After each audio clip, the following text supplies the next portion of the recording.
Olá, estou aqui agora para falar sobre a comunicação das duas naturezas de Cristo. Se entende que Jesus, Cristo, é perfeitamente homem e perfeitamente Deus.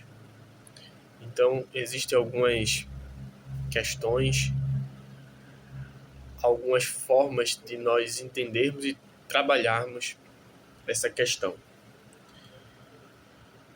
Então, para entender melhor, existe aqui, eu estou olhando na dogmática de John Theodore Miller, onde fala sobre esse assunto. E aqui, nessa parte, ele delimita a questão em 3 gêneros. O primeiro é chamado gênero idiomático, que consiste na communicatio idiomatio, termo em latim. Isso quer dizer que se entende que as propriedades que são peculiares à natureza divina e as propriedades que são da natureza humana são atribuídas à pessoa de Cristo. O cansaço, a fome, a sede são atribuídos à pessoa de Cristo, a única pessoa de Cristo, porque é uma única pessoa. Assim também os atributos da natureza divina, eternidade, onipotência, onipresença, são atribuídos também à mesma pessoa de Cristo. De modo que não se diz que Cristo é apenas homem ou apenas Deus, ou que ele realizou ações como homem ou como Deus, mas os aspectos de cada natureza são atribuídos a uma única pessoa. Em 1 Coríntios 2,8 diz: jamais teriam crucificado o Senhor da glória. Não se pode crucificar Deus, só se pode crucificar homens. Mas ele usa o termo crucificado e Senhor da glória, mostrando que aquele que foi crucificado e morto é o mesmo que é o Senhor da glória. Então, Cristo, ele tem atributos humanos e atributos divinos. Ele foi crucificado. É algo que um homem pode ser passivo. E ele é o Senhor da glória. Assim também diz em Atos 3,15: matastes o autor da vida. Então, Jesus morreu, Jesus foi morto, que é algo que o homem sofre, e ao mesmo tempo chama ele de autor da vida. Então, podemos entender que Deus morreu, porque Cristo é uma só pessoa, e ele partilha de atributos humanos e atributos divinos. Embora bem distantes, atributos humanos e atributos divinos, eles consistem em uma só pessoa, que é Cristo. Assim também Hebreus 13,8, Jesus Cristo é o mesmo, ontem, hoje e eternamente. Então, o homem Jesus, ele é eterno. Assim também em João 8,58, Jesus diz que ainda antes que Abraão existisse, ora, Abraão existiu cerca de, em média, 3.000 anos antes dele. E ele diz que ainda antes que Abraão existisse, eu sou, ele é. Então ele existia antes de Abraão. O homem, Jesus, aquele que nasceu ali há 3 décadas, em média, existia antes de Abraão. Em todas essas passagens são atribuídas à inteira pessoa peculiaridade de qualquer uma das naturezas. A inteira pessoa de Cristo possui atributos das duas naturezas. Então, Isso, ao longo do tempo, por muitos foi negado. Tem comentários de que dizem que o fato dele sofrer, morrer, só pode ser atribuído ao Cristo homem.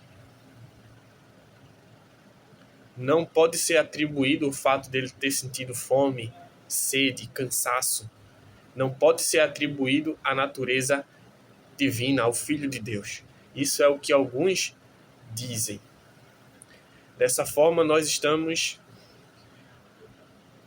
fazendo de Jesus ou duas pessoas, ou dizendo que uma natureza predomina sobre a outra, que ele é mais homem do que Deus, ou mais Deus do que homem. De modo que o Filho de Deus não tem totalmente natureza humana, já que ele ter sofrido é apenas a parte humana, só diz respeito à natureza humana. Ele ter cansado só diz respeito à natureza humana e não à divina. Como se o Filho de Deus não tivesse uma natureza humana. Apesar das naturezas serem distintas, elas estão inteiramente na pessoa de Cristo. Então tem um famoso nome na história, que é Nestório, que ele separava as naturezas. Ele se opunha ao ensino de que Maria é mãe de Deus. Porque Maria só pode ser mãe da parte humana. Mas se Jesus é o Filho de Deus e ele é totalmente homem, sem deixar de ser totalmente Deus, então se Maria é mãe de Cristo, pode-se entender que Maria é mãe de Deus. Porque a natureza humana, a natureza divina, está totalmente na pessoa de Cristo. Então, se ela é mãe de Jesus, ela é mãe de Jesus homem e mãe de Jesus Deus. Porque não se pode separar a natureza divina ou a natureza humana da pessoa de Cristo. Se nós dizemos que Jesus morreu, que Jesus teve fome e sede, nós estamos dizendo isso de Cristo. E Cristo não é só homem. Cristo é Deus, é o Filho de Deus. Então Deus teve fome, o Filho de Deus teve sede. O autor da vida morreu, o Senhor da glória foi crucificado. O que nasceu de Maria é eterno. Assim também Zwinglio nega a questão dessa união, dizendo que quem sofreu foi a natureza humana. Então, o fato dele ter sofrido, segundo Zwinglio, que foi um reformador do século XVI, um militante da reforma, ele diz que o fato de Jesus ter sofrido foi apenas relacionado à natureza humana. Assim também ele diz que, quando Jesus diz que a sua carne é comida e bebida, seu sangue é bebida, isso se diz da natureza divina. Fazendo isso, afirmando isso, ele está separando, está dizendo que Jesus é ou predominantemente homem ou predominantemente Deus, que em alguns momentos Jesus age como homem e em outros age como Deus. Mas isso não se pode dizer, porque se Jesus é totalmente homem e totalmente Deus, o que se pode dizer de Cristo em relação à natureza humana também está se dizendo de Cristo Deus. Porque uma só é a pessoa de Cristo. As duas naturezas estão contidas completamente em uma só pessoa. Então, quando ele diz: o meu sangue e a minha carne é verdadeira comida e bebida, não se pode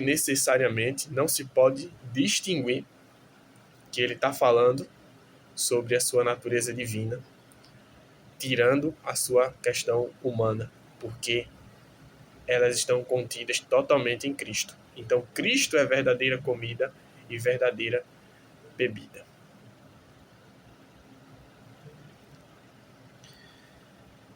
Em suma, Nestório e Zuínglio negaram que o sangue de Jesus, seu Filho, nos purifica de todo pecado. Ou seja, se o sangue é uma peculiaridade da questão da natureza humana e ele nos purifica de todo pecado, significa que aspectos humanos e divinos estão contidos em uma só pessoa. Como Deus, ele morreu. Como homem, ele perdoa pecados. As duas naturezas estão na pessoa de Cristo. Cristo é totalmente homem, Cristo perdoa pecado, Cristo é totalmente Deus, Cristo cansou. As naturezas estão unidas em uma só pessoa. Então, da mesma forma que afirma que ele nasceu de mulher, ele foi feito homem, ele nasceu na plenitude dos tempos, que se confere a Jesus como homem, também Jesus como Deus. Seu sangue nos purifica de todo pecado. Aspecto divino. Esse texto é 1 João 1, 7. Jesus veio da descendência de Davi. Parece aí um aspecto humano. Mas em outra parte afirma que Jesus é o autor da vida, o Senhor da glória, o Emanuel. Da mesma forma que atribui a Jesus eternidade, em João 8,58, ele é antes de Abraão, diz também dele que ele está restrito ao tempo, que ele nasceu de Maria, que ele tinha 12 anos, que ele tinha a sua idade de acordo com o tempo. O mesmo Cristo, ele partilha de aspectos divinos e aspectos humanos. Ele é a eterna geração do Pai, o Verbo encarnado, em João capítulo 1. Mas também é nascido de Maria, foi criança, assim como nós. Ele tem onisciência, mas também ele ia ali crescendo e desenvolvendo o seu conhecimento diante dos homens. Crescia em graça e em sabedoria diante de Deus e diante dos homens. Aspecto divino, mas também aspecto humano. Ele tem onipotência, no entanto, foi atado pelos soldados, foi preso, chicoteado e cravado numa cruz. Aspecto divino de onipotência, mas também questões e aspectos humanos, em uma só pessoa. Não existe duas pessoas. Existem duas naturezas na mesma pessoa.